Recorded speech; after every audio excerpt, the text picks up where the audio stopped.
क्या पश्चिम बंगाल में लॉटरी पर लग सकता है प्रतिबंध? क्या डियर लॉटरी जैसे नामों पर उठ रहे सवाल अब सरकार की बड़ी कार्रवाई में बदल सकते हैं? और क्या सोशल मीडिया पर चल रहा ये अभियान आने वाले दिनों में बड़ा राजनीतिक और सामाजिक मुद्दा बनने वाला है? नमस्कार, मैं हूं संजय एडमैन और आप देख रहे हैं खबर समय। इन दिनों सोशल मीडिया पर तेजी से ऐसे पोस्टर्स वायरल हो रहे हैं जिनमें लिखा जा रहा है डियर लॉटरी को बंद किया जाना चाहिए।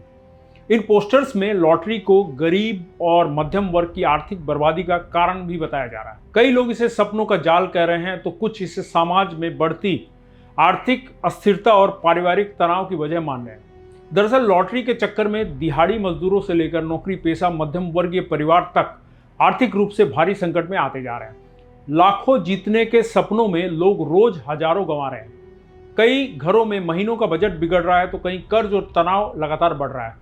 इतना ही नहीं, युवाओं पर इसका असर साफ दिखाई देने लगा है। आसान पैसे की चाह में कई युवा इस लत का शिकार हो रहे हैं और कुछ मामलों में गलत तरीके से पैसे कमाने की ओर भी बढ़ते जा रहे हैं। समाज के कई वर्गों का मानना है कि यह सिर्फ एक खेल नहीं बल्कि धीरे धीरे आर्थिक मानसिक निर्भरता बनता जा रहा है।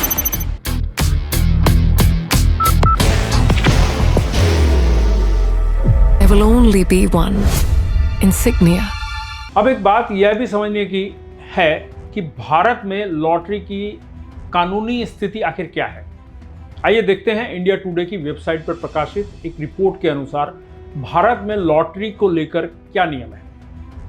पूरे देश में लॉटरी पर पूर्ण प्रतिबंध नहीं है, लेकिन केवल 13 राज्य ही लॉटरी की अनुमति देते हैं। इन राज्यों में केरल, गोवा, महाराष्ट्र, मध्य प्रदेश, पंजाब, पश्चिम बंगाल, असम, अरुणाचल प्रदेश, मेघालय, मणिपुर, सिक्किम, नागालैंड और मिजोरम भी शामिल है। मिजोरम स्टेट लॉटरी रिजल्ट और लॉटरी संवाद जैसे रिजल्ट का कई राज्यों में बेसब्री से इंतजार किया जाता है।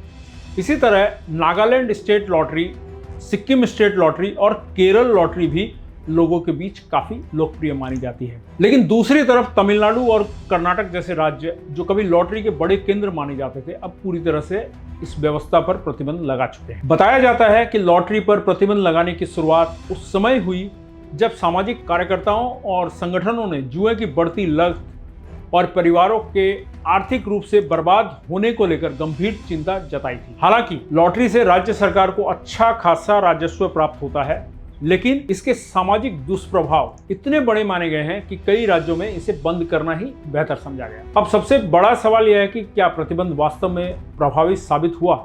असल में कई राज्यों में प्रतिबंध के बावजूद ऑनलाइन माध्यम से लॉटरी का संचालन लगातार जारी है। समय के साथ संचालकों ने नए तरीके भी अपना लिए, जैसे सिंगल डिजिट मैच जिसमें रोज छोटे छोटे पुरस्कार दिए जाते हैं, जबकि बड़े साप्ताहिक इनाम अलग से घोषित किए जाते हैं।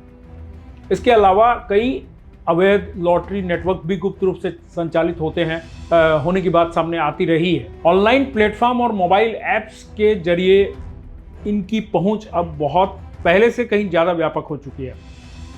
अब सवाल यह भी उठता है कि आखिर राज्य सरकार को लॉटरी से कितना फायदा होता है और क्या यही वजह है कि इस कारोबार पर पूरी तरह सख्ती अभी तक दिखाई नहीं दी गई। रिपोर्ट्स के अनुसार पश्चिम बंगाल सरकार को लॉटरी कारोबार से हर साल करोड़ों रुपए का राजस्व प्राप्त होता है। बाहर की भागदौड़ अब नहीं तोड़ेगा आपके घर का सुकून। SBM गोल्ड UPVC विंडोज, आपके घर का सुकून। कुछ पुराने सरकारी और मीडिया आंकड़ों के मुताबिक वर्ष 2019-20 के दौरान राज्य को लॉटरी से करीब 223 करोड़ तक का सीधा मुनाफा हुआ था। वहीं GST और अन्य टैक्स को मिलाकर यह आंकड़ा हजारों करोड़ रुपए तक पहुंचने की बात कही गई थी। बताया जाता है कि 2017-18 में लॉटरी कारोबार से पश्चिम बंगाल को लगभग 2150 करोड़ से ज्यादा का GST राजस्व प्राप्त हुआ था। हालांकि समय के साथ इस आय में गिरावट आने की खबरें भी सामने आती रही है।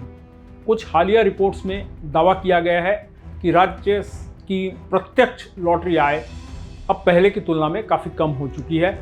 इधर राज्य में लॉटरी बंद करने की मांग भी समय समय पर उठती रही है। कई सामाजिक संगठनों का कहना है कि लॉटरी गरीब और मध्यम वर्ग के लोगों का आर्थिक नुकसान की ओर धकेलती है, जबकि दूसरी ओर सरकार के लिए बड़ा राजस्व स्रोत बना हुआ है। यही वजह है कि पश्चिम बंगाल में अब यह बहस और तेज होती जा रही है कि क्या सिर्फ राजस्व के लिए ऐसी व्यवस्था जारी रहनी चाहिए या फिर इसके सामाजिक प्रभावों को देखते हुए कोई बड़ा और सख्त निर्णय लेने का समय आ चुका है। सोशल मीडिया पर चल रहे इस अभियान को और हवा इसलिए भी मिल रही है क्योंकि राज्य की नई राजनीतिक परिस्थितियों में शुभेंदु अधिकारी, जो कि हमारे सीएम हैं, लगातार सख्त फैसले लेते दिखाई दे रहे हैं, जिसके बाद जनता के एक वर्ग में यह उम्मीद बढ़ गई है कि आने वाले समय में लॉटरी व्यवस्था को लेकर भी कोई बड़ा फैसला देखने को मिल सकता है।